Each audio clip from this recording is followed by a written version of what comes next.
Hi అండి, అందరూ ఎలా ఉన్నారు? ఈ వీడియోలో కనిపిస్తున్న దేవాలయం వచ్చేసి రామతీర్థాలండి. ఇది విజయనగరం జిల్లా నెల్లిమర్ల మండలంలోనూ ఉంది.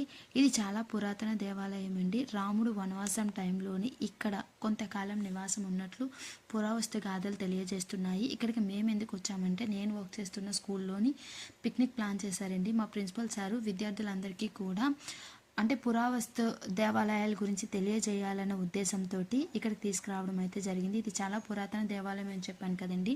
ఇది మొత్తం రాతితో కట్టబడిన దేవాలయము. దీని ఎదురుగా పెద్ద కోనేరు ఉంటుంది. అదేవిధంగా వెనకాతల కొండ ఉంటుంది. ఆ కొండపైన చిన్న టెంపుల్ కూడా ఉంటుందండి. ఆ టెంపుల్ దగ్గర రాముడి యొక్క పాదముద్రికలు, ఆంజనేయుడి యొక్క పాదముద్రికలు కూడా ఉంటాయంట. అంతవరకు అయితే మేము వెళ్ళలేదు.